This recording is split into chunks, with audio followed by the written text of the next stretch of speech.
You don't expect your own daughter to humiliate you on the very night you paid for every smile in the room. Yet there I was, sitting beneath a chandelier that probably cost more than my first car, watching 200 guests laugh at my expense. My dad's been going through a late-life crisis, Sloane joked into the microphone, and the laughter rolled through the hall like thunder. I just smiled, pretending it didn't sting. After all, fathers are supposed to be proud, not petty. What no one in that room knew was that I had quietly written every check for that wedding from the venue to the champagne in their glasses. And sitting just a few tables away was a man who suddenly froze when he heard my name, Declan Reese, my son-in-law's boss. 30 seconds later, he stood, asked for the microphone, and changed everything. 2 years before that wedding night, my life looked nothing like the man people saw smiling under that chandelier. I was 60, divorced, and recently forced into early retirement by a board of directors that decided my experience had outlived the company's new direction. That's corporate talk for you're too old, and we can hire 2 of you for half the price. I'd spent almost 4 decades in finance, building systems, managing mergers, saving failing firms from collapse, and suddenly, I was the one being quietly replaced. The day they escorted me out with a handshake and a box of office trinkets, I drove home in silence. No tears. Just an unfamiliar stillness that felt like failure wearing an expensive suit. My daughter, Sloane, tried to comfort me at first. "Dad, maybe it's time to slow down," she said. "You've worked hard all your life. Travel. Relax. Play golf. Do something normal. But there's something about men like me, we don't retire well. We don't know how to be idle. When you've built your life around numbers, results, and responsibility, leisure feels like rust." So, while Sloane thought I was spending my days adjusting, I was actually working in secret. I started small, researching distressed companies that still had potential, good bones under bad management. I called it Vail Capital Group, simple, clean, and deliberately quiet. I didn't want my name plastered across newspapers or magazines. I just wanted to build something that was mine. The first few months were brutal. Deals fell through, banks questioned my age, investors doubted I still had the edge. But failure didn't scare me any more, relevance did. And so, I leaned on what I knew best: patience, precision, and people. 1 year later, I had quietly acquired 3 mid-sized firms under my holding company. Each one was profitable within months. By the 18th month, I had expanded into tech, logistics, and sustainable manufacturing. I wasn't chasing a legacy, I was reclaiming my dignity. No one in my family knew, not even Sloane. She thought I was tinkering with some little retirement project. She'd roll her eyes when I mentioned meetings or contracts. "That's cute, Dad," she'd say, like I'd taken up birdwatching. It stung, but I didn't argue. I've learned that when people underestimate you, it's not an insult, it's a strategy advantage. You see, people don't guard against someone they've already dismissed. Still, part of me hoped that one day, Sloane would see me not just as her father but as the man who taught her what persistence really looks like. I used to tell her as a child, "Strength doesn't roar, sweetheart. It waits." I didn't know it then, but that lesson would come back full circle at her own wedding. By the time she got engaged to Grayson Locke, I was in a position few people my age could imagine. I wasn't just financially stable, I was quietly powerful. My companies owned stakes in several major firms across the state, including a controlling interest in one that would soon connect all of us in a way no one saw coming: Noventa Systems, the same tech company where my future son-in-law worked. It's funny how life builds its own traps long before we see the strings. That night, when Sloane laughed at my so-called late-life crisis, she had no idea that the champagne she was holding came from a vineyard I owned, or that her husband's paycheck came from a company under my portfolio. I didn't correct her. I just smiled. Because sometimes silence isn't weakness. It's preparation. When Sloane told me she was getting married, she spoke with the kind of excitement that made me forget every sleepless night I'd spent rebuilding my life.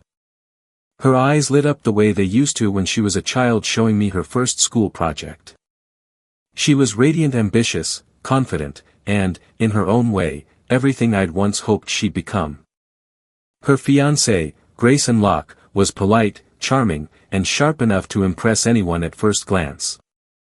A rising star at Noventus Systems, he carried himself like a man climbing fast, a little too aware of the eyes watching him. When we first met, he shook my hand firmly and called me, sir. I liked him well enough. That feeling wouldn't last. From the moment the wedding planning began, I could tell Sloane was determined to host an event that screamed success. She and Grayson toured luxury venues, booked live orchestras, talked about imported flowers, custom champagne, and drone videography. She wanted perfection, and perfection costs money.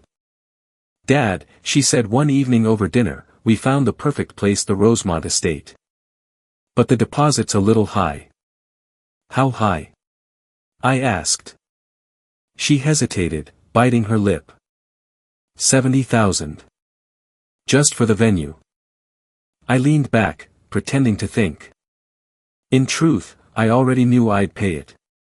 You've always wanted a fairy tale wedding, sweetheart. Let's make it happen. Her eyes widened. You'd really do that? I smiled. Of course. What's money for, if not to build memories? I didn't tell her that I had already built more than memories. I'd built the financial backbone of the very company her fiancé worked for. I kept that to myself. Fathers are supposed to give, not boast. Weeks passed, and my bank account quietly carried the weight of her dream. The flowers, the catering, the band, I covered it all. I even insisted on paying for Grayson's tuxedo, which he accepted with the smug grin of a man assuming he was doing me a favor by letting me feel useful. The irony burned, but I said nothing. Sloane, meanwhile, began rehearsing the social image she wanted to project. Dad, she said one night, at the rehearsal dinner, please don't talk about your business. These are Grayson's colleagues. Tech people. They won't really understand finance stuff. I nearly laughed. Finance stuff? She sighed. You know what I mean. Just be yourself. But maybe keep it light. Keep it light. I nodded, pretending to agree. Of course, sweetheart. I'll be quiet. That phrase, I'll be quiet, became a kind of private promise I made to myself. Not out of submission, but out of control. There's power in silence when you know more than the room does. By the time the invitations went out, my involvement had been erased from every mention. The wedding was hosted by the bride and groom. No mention of me, no recognition, no thanks. I didn't mind the omission at first. I told myself it was her day, not mine. But there's something about invisibility that eats at you, especially when it's purchased with your own money. On the morning of the ceremony, I arrived early at the venue I had paid for, standing under the massive chandeliers that would later catch the glint of champagne glasses. The air smelled of roses, luxury, and irony. Guests mingled, laughing, unaware that the man standing quietly in the corner had made every detail possible. Sloane looked stunning in her white gown. For a moment, I felt proud enough to forget how little she seemed to value me beyond my checkbook. When she walked down the aisle, I caught myself whispering a silent prayer, let this be worth it. Let her be happy. I didn't know it then, but before the night was over, that prayer would be answered, just not in the way I imagined. The ceremony was flawless, almost cinematic. The sunlight spilled through the glass windows of the Rosemont Estate Chapel, catching Sloane's veil like spun gold. Guests dabbed their eyes as the string quartet played softly. When she said, I do, I felt the same mix of pride and ache I'd felt the day I first held her in my arms. For a few hours, everything was perfect. After the ceremony, we moved to the grand reception hall. The chandeliers glimmered, the champagne flowed, and laughter bounced off marble floors. I sat quietly at the head table, nursing a glass of scotch, watching my daughter's new world unfold, all designer gowns, sharp suits, and loud ambition. Then came the speeches. First, Grayson's best man spoke the usual mix of nostalgia and jokes about college days. Then Sloane's maid of honor, Aubrey Keene, stood, clutching the microphone with a mischievous grin. "Oh, I have to talk about the bride's family," she began. "Especially her dad, the man of the hour." A polite wave of applause followed, and I raised my glass, smiling. Aubrey continued, "You know, Atticus isn't your typical father of the bride. While most men his age are playing golf or babysitting grandkids, he's been, how should I put it, having a late-life business adventure." The room chuckled. My stomach tightened. "At 60-something, she went on, he's decided to become an entrepreneur. He even says he's building an empire." She made finger quotes, and laughter rolled through the hall. "We just call it his midlife hobby." The laughter grew louder, sharper, the kind that cuts even when people think it's harmless. I forced a smile. My hand tightened around my glass. Someone from Grayson's company shouted, "Hey, maybe he'll consult for us." The table erupted again. I felt the heat rise behind my collar. I wanted to disappear into the chair. Every joke, every laugh, it all hit the same wound I'd been protecting for years. The wound of being dismissed. But I didn't flinch. Not once. When Aubrey wrapped up her little roast with a cheerful, "At least he's keeping busy," I nodded politely, like the good sport I was expected to be. And then I caught Sloane's face. She wasn't embarrassed. She wasn't uncomfortable. She was laughing openly, freely, like it was the funniest thing she'd ever heard. She even clapped when Aubrey finished, leaning toward Grayson with a smirk that said, "See? Even Dad can take a joke." I'd been proud of her confidence all her life. But that moment didn't feel like confidence. It felt like cruelty dressed as charm. I looked down at my plate, pretending to fix my napkin. The band started playing something upbeat, but all I heard was the blood rushing in my ears. People say humiliation is loud. It isn't. It's silent. It's the sound of 200 voices laughing while you swallow every word you could say. The waiter came by to refill my drink. "You okay, sir?" he asked quietly. "Perfect," I said. "Absolutely perfect. That's the thing about dignity, you don't lose it in a single moment. You hand it away piece by piece, every time you choose to stay silent for the sake of someone else's comfort." And that night, I handed mine away one last time. Because the person who spoke next, my daughter, would turn that laughter into something much worse. When the laughter finally died down, I thought maybe that was the end of it, that the jokes had run their course. I was wrong. Sloane stood up, elegant and glowing in her wedding dress, holding the microphone like she owned the room. "Thanks, Aubrey," she began, flashing her friend a grin. "You always know how to keep things real." I smiled faintly, expecting her to turn the mood around to maybe add something kind about her old man. But then she looked straight at me, and her tone shifted just enough to make my stomach tighten again. "You know," she said, "Aubrey's not wrong. My dad really has been on quite the journey lately." A few people chuckled softly. "At 62, he decided he wants to be, what was it, Dad?" "Oh yes, a business tycoon," she said with mock drama, and the crowd laughed again. "We keep telling him retirement is supposed to mean golf and beach houses, not conference calls and investor meetings." The laughter was polite this time, not cruel, but it still stung. I could feel the eyes turning toward me, guests whispering, amused, entertained by the idea of an old man refusing to age gracefully. Sloane continued, completely unaware of the damage her words were doing. "I swear," she went on, "he's so obsessed with these little projects of his that he forgets to eat. I tell him, 'Dad, you're not 25 anymore.' But he just laughs and says, 'I'll slow down when I'm done building my empire.'" The word empire hung in the air like a joke everyone shared but me. I smiled tightly, lifted my glass, and nodded to the room, pretending I was in on it.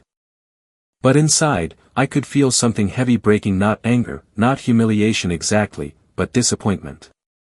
The kind you only feel when someone you love mistakes your passion for foolishness.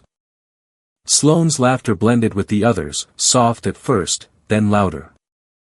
Grayson leaned in, whispering something that made her giggle harder. I could almost hear him, "It's cute though, right? Your dad's still trying." And that was the moment I realized something that hurt more than the laughter itself. They weren't mocking my mistakes, they were mocking my relevance. To them, I was a relic. An aging father who hadn't learned how to fade quietly into the background. So I did what fathers do. I protected her, even then. I didn't let my face betray what I felt.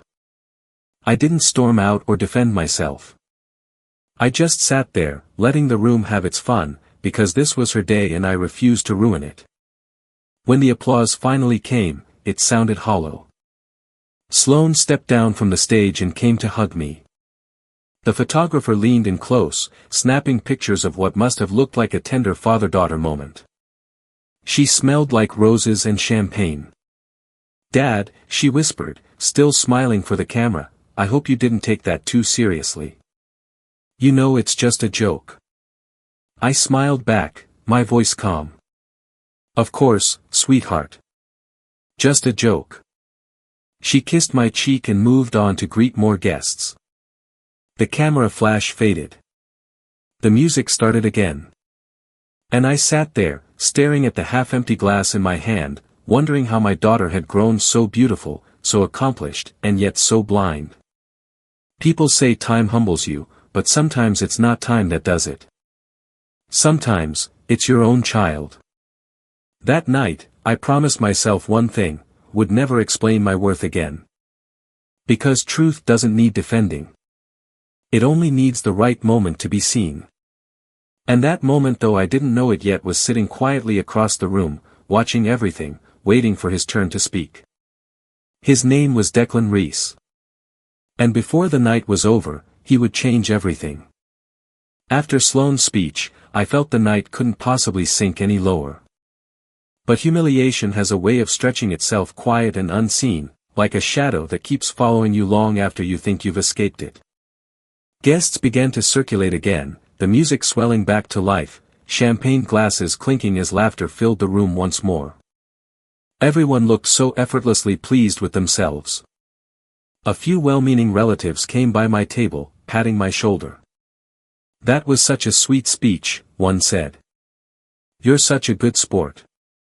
Another smiled too wide. "At least you've got a sense of humor about these things. Not everyone your age would." My age. Funny how those two words can slice through you faster than any insult. I nodded, smiled, and took a slow sip of scotch. I'd learned a long time ago that real control isn't in speaking, it's in not reacting.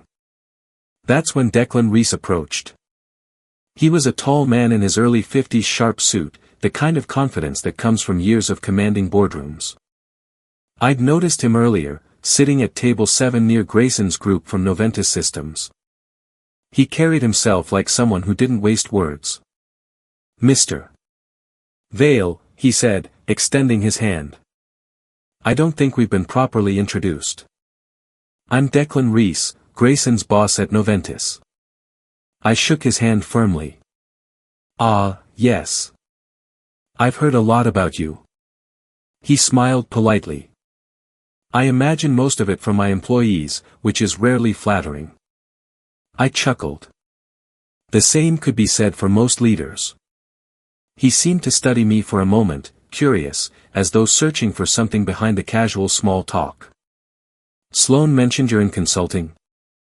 I could feel the subtle test in his tone, not mockery, but curiosity. The kind that comes from someone used to reading people quickly. "I am," I said evenly. "Operations and acquisitions, mainly. Quiet work." "Ah, acquisitions," he repeated thoughtfully. "Interesting field. Not many people your age jumping into that. Must take a strong stomach." "It helps," I said. "So does patience." He tilted his head, intrigued. Vail Capital Group, isn't it? I think I've come across that name somewhere. I met his gaze. Perhaps. We keep a low profile. There was a brief silence between us, one of those moments when both men in a conversation realized they might not be strangers after all. Then he blinked, a faint spark of realization dawning behind his eyes.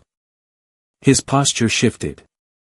Wait, Vail Capital Group, he repeated, his voice lower now. You mean the Vail Capital Group, as in a firm that's been buying mid-tier tech companies across the state?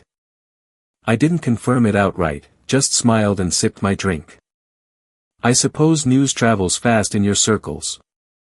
He exhaled softly, leaning back, clearly stunned. My God, he murmured. You're that Atticus Vail. I didn't reply. I didn't need to.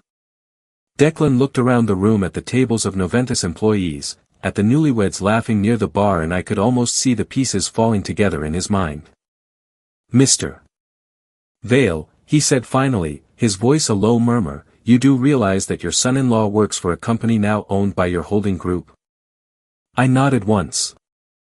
Yes. I'm aware. He ran a hand through his hair, glancing toward Grayson. Does he know? No, I said. And I'd prefer to keep it that way. At least for now. Declan let out a slow whistle, half disbelief, half admiration. Well, this just got interesting. I smiled faintly. Life has a way of rewarding silence, Mr. Reese. He raised his glass slightly. And punishing arrogance. Our eyes met. In that instant, I knew he understood not just the power I held, but the restraint it took to keep it hidden. We shook hands again before he walked away, clearly rattled. And as I watched him disappear into the crowd, I had no idea that his next move, one impulsive, well-meaning act, would shatter every secret I'd kept that night. Because sometimes, truth doesn't knock politely. It takes the microphone. Declan Reese didn't return to his table right away. He stood there for a moment, staring into his glass of champagne like he was trying to process what he'd just learned. Then he looked back toward me, shook his head slightly, and laughed under his breath, not mockery, but disbelief. I'd seen that look before. It's the look men give when they suddenly realize they've been shaking hands with someone holding all the cards. He made his way back to his table, trying to act casual, but his composure had cracks now. The people around him, Grayson's colleagues, some of them high-ranking managers at Noventus Systems, noticed the shift. I saw them lean in, whisper, curious. Meanwhile, I stayed seated, calm, my hands folded on the white tablecloth. I didn't plan for any of this to happen tonight. My goal was simple: to see my daughter smile, even if it meant being invisible for one more evening. But fate, it seems, enjoys irony. About 15 minutes later, Declan appeared beside my table again, this time without his jacket, his tie slightly loosened. He was still holding his glass, but his eyes had a sharp glint that hadn't been there before. Mr. Vail, he said quietly. I need to ask, you didn't happen to acquire Noventus Systems recently, did you? I didn't look up right away. I took a slow sip of my scotch and replied, technically, yes. Through one of my subsidiaries. His hand froze midair. Good Lord, he muttered. You're the man behind the deal. We've been talking about that acquisition for weeks, but your name was kept off the public filings. I nodded. Deliberately. He blinked. But why keep it quiet? Because I like my work more than attention, I said simply. And because sometimes, power works best when no one sees it coming. Declan stared at me for a long moment. Then he glanced toward the dance floor, where Sloane and Grayson were laughing, surrounded by friends and coworkers. They have no idea, he said softly. No, I agreed. And I'd appreciate it if it stayed that way at least until after the cake. He gave a short, disbelieving laugh. You've been sitting here, listening to them mock you, and you own the company that signs their paychecks? I shrugged. Humility's a better investment than pride. But inside, something deeper stirred. Not vengeance. Not pride. Something colder, quieter, the ache of knowing that the people you love most have mistaken your silence for weakness. Declan shook his head again, almost in awe. You know, I can't just unhear this, he said. You're my boss's boss's boss, Mr. Vail. I report directly to the CEO, and now I'm realizing the CEO reports to you. Technically, I said, yes. But tonight, I'm just a father trying to survive a wedding. He laughed again, nervous this time. If half the people in this room knew who you really were, they'd treat me differently, I finished for him. And that's exactly why they don't know. But Declan's conscience was already at war with itself. I could see it in the way his jaw tightened, the way his eyes flicked from me to Sloane, then back again. He wasn't the kind of man who could ignore injustice, not even at someone else's party. He leaned in closer, lowering his voice. Mr. Vail, I can't sit here and let them keep treating you like a joke. It's wrong. I sighed. Declan, please. Let it go. It's my daughter's day. He shook his head. No, sir. It's your dignity. And before I could say another word, he turned and walked away. I watched him stride back toward the center of the room, where the microphone stood on its sleek silver stand beside the band. For a brief second, I thought surely he won't. But then the band's music faded, replaced by the sudden, unmistakable sound of someone tapping a microphone. A hush swept across the room. Excuse me, everyone, Declan began, his voice echoing through the hall. I don't mean to interrupt, but I believe a small clarification is in order. 200 faces turned toward him. I felt my pulse quicken. Oh, God. He's really doing it. Declan looked straight at me across the room, his expression calm but resolute. Before tonight goes any further, he said, I think it's only fair that we acknowledge someone who's been unfairly underestimated and frankly, disrespected. The crowd stirred uneasily. Grayson frowned, glancing toward his boss. Sloane looked confused. Declan continued, many of you have spent the evening joking about a man who's supposedly chasing some late-life fantasy. You might want to know that the man you're laughing at, Atticus Vail, isn't some hobbyist playing businessman. He's the founder and owner of Vail Capital Group, the private equity firm that recently acquired Noventus Systems. The room froze. Grayson's face went pale. Sloane's hand shot to her mouth. A single fork clattered onto a plate somewhere in the back. Declan wasn't done. To put it simply, he said, you've been laughing at your boss's boss's boss. The silence that followed was suffocating. I sat still, my expression unreadable, while panic rippled across the tables. You could see people replaying their own words in their heads, every joke, every condescending remark, every smirk.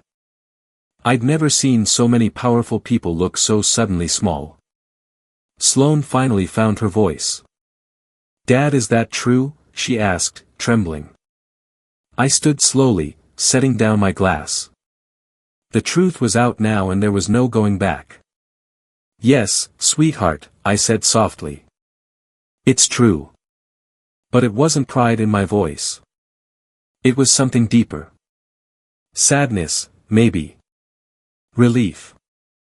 The kind of calm that comes only after years of silence finally end.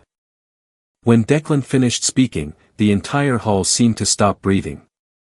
You could have heard the chandeliers humming. Dozens of faces turned toward me, some shocked, some pale, others trying to piece together what had just happened. A few guests even stood up halfway from their chairs as if the floor had shifted beneath them. Sloane stared at me like I was a stranger who had just walked into her wedding. Her lips parted but no sound came out. Beside her, Grayson looked like someone had unplugged him from reality, mouth slightly open, blinking in stunned confusion. Declan lowered the microphone, glancing toward me for permission, as if realizing only now the weight of what he'd done. I could have stopped him sooner. I should have. But I didn't. Some truths are like storms, they arrive whether you're ready or not. He handed me the microphone. I stood up slowly, straightened my jacket, and walked toward the center of the room. My footsteps echoed in the silence. 200 people watched me cross the floor like I was walking to the witness stand. When I reached the microphone, I looked around the room at the tables of executives and family members, at my daughter, still frozen at the head table, mascara beginning to smudge under her eyes. I took a deep breath. Well, I began, my voice steady but low, I suppose the secret's out. A nervous chuckle fluttered somewhere in the back. I didn't smile. Yes, I continued, it's true. I'm Atticus Vail, founder of Vail Capital Group. And yes, our firm recently acquired Noventus Systems among several others represented here tonight. A few gasps, a cough, the faint clink of glass.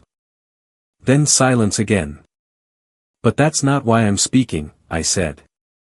I'm not here to list accomplishments or embarrass anyone. In fact, the only reason this is coming up at all is because tonight, I learned something very valuable about perception and about respect. My eyes drifted to Sloane. Her expression broke my heart, half disbelief, half dread. When my daughter was little, I said softly, she used to sit at the kitchen table while I worked late. She'd draw pictures while I reviewed spreadsheets. And she'd tell me, Dad, when I grow up, I want to build something too. I paused. The memory felt like glass in my throat. I used to tell her, then never stop believing you can. And I meant it. I didn't know that someday, she'd stop believing I could. The room remained still, the tension fragile as crystal. I didn't come here tonight to make a scene, I continued. I came to celebrate her. I paid for this wedding because I wanted her day to be perfect. I agreed to stay quiet about my work because she asked me to. I stayed silent when I was laughed at because I didn't want to ruin her happiness. A murmur swept through the crowd, soft, guilty. But there's something I've learned in 62 years, I said, looking up again. Silence can be kindness. But it can also be mistaken for weakness.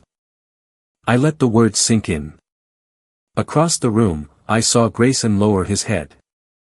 Declan stood near the band, hands clasped, eyes fixed on me. When you mocked my late-life crisis, I said, you were talking about a company that now employs over 500 people. When you joked that I should act my age, you were referring to a man who rebuilt his career from the ground up after being told he was obsolete. The room was utterly still now. And when you called my work a hobby, I added quietly, you were describing the business that paid for every light, every flower, and every glass of champagne in this room. Sloane's hand went to her mouth. Her voice came out small. Dad, why didn't you tell me? I smiled faintly. Because every time I tried, you rolled your eyes and changed the subject. You didn't want to know.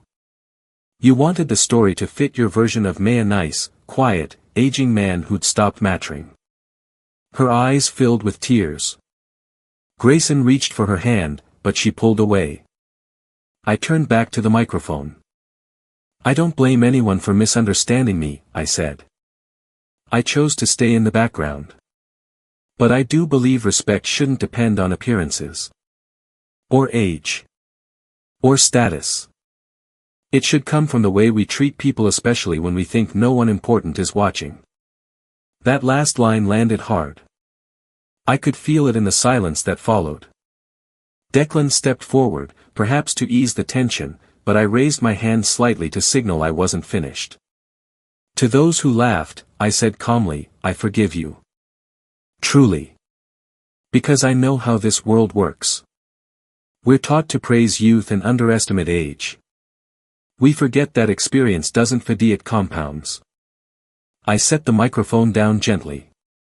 But for those who still believe success has an expiration date, let tonight remind you, time doesn't end potential. It reveals it. The applause started slowly, one table, then another. Not the loud, drunken kind from earlier, but the quiet, sincere rhythm of respect rediscovered. I turned toward Sloane. She was crying openly now, mascara streaking down her face. She whispered, "I'm so sorry, Dad." I nodded, stepping forward to hug her. She trembled in my arms. "It's okay, sweetheart," I said softly. "You just forgot who taught you to dream." People began to rise, clapping now, some even wiping tears. The band hesitated, unsure whether to resume playing. I gestured to them. "Please," I said. "Let's get back to celebrating."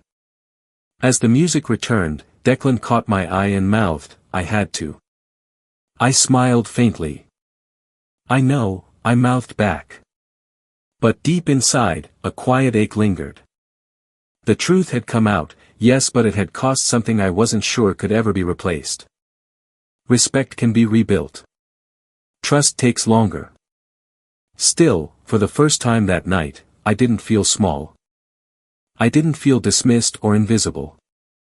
I felt exactly what I had been all along: steady, patient, and seen.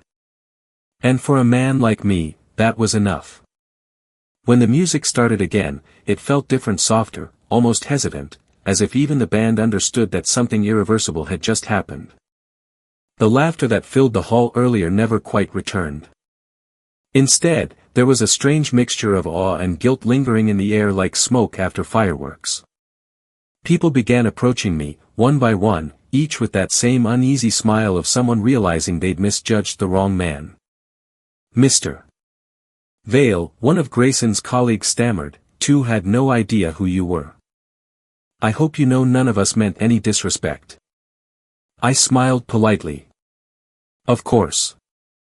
It's easy to underestimate what we don't understand." They nodded, relieved that I wasn't angry, but their eyes gave away the truth: they'd never look at me the same way again. Across the room, Declan Reese was standing by the bar, his tie loosened, watching everything unfold. When our eyes met, he gave me a small, respectful nod, the kind men exchange when words aren't necessary. Sloane, meanwhile, sat at the head table, silent, her face pale beneath the glittering lights. Grayson kept whispering something to her, but she wasn't listening. Her eyes were on me. I didn't go to her right away. I wanted to give her space and time to process what she'd just learned. When I finally approached, she looked up with tears still clinging to her lashes. "Dad," she whispered, her voice trembling. "I don't know what to say." "Then don't," I replied gently. "Just listen." She nodded. "I didn't hide who I am because I wanted to prove a point," I said. "I stayed quiet because you asked me to. You wanted tonight to be perfect and I wanted that too." Her lips quivered. "I was awful to you." I exhaled slowly. "You were proud. And pride can be cruel when it's afraid of being embarrassed." She covered her face with her hands. "I was so stupid." "No," I said, shaking my head. "You were young. You still are. You thought my silence meant I had nothing left to say." Sloane looked up, her eyes searching mine. "How could I not know? How could I not see what you'd built?" "Because I didn't build it to be seen," I said softly. "I built it to prove to myself that life doesn't stop at 60. That purpose doesn't retire." She broke down then, the kind of sob that comes from shame and love colliding at once. I pulled her into a hug, holding her the way I did when she was 5 and scraped her knee. Only this time, the wound wasn't on her skin, it was on her heart. "Dad," she whispered, "can you ever forgive me?" I smiled. "Sweetheart, I forgave you before you even finished your speech."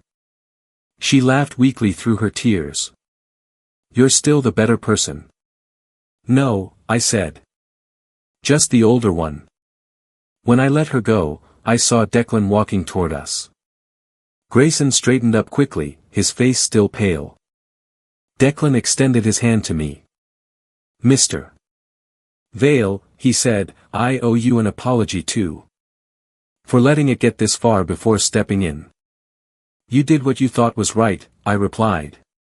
"And maybe it was." He smiled, half in relief, half in admiration. If you ever need a man who knows how to keep a secret or blow one open, I'm your guy. I chuckled. I'll keep that in mind. A few weeks later, I got a call from Declan. He wanted to discuss a potential partnership between Noventus and one of my logistics subsidiaries. By then, the embarrassment of that night had faded into something useful opportunity. And Sloane? She changed. Slowly, but genuinely. She started calling me more, asking questions about business, about discipline, about rebuilding. The first time she asked for advice instead of giving it, I almost cried. Respect doesn't happen overnight. But I could see it returning, not because she'd learned what I owned, but because she'd finally learned who I was. 6 months after the wedding, at a quiet dinner, she raised her glass to me and said, "To second chances and to the man who taught me that silence can be strength." That toast meant more than any applause ever could. Sometimes, life has a cruel sense of timing. It humiliates you in public before honoring you in peace. But in the end, I realized something important. I didn't need the world to see me. I just needed my daughter to. And that night, after all the noise had faded, after the lights dimmed and the guests went home, she finally did.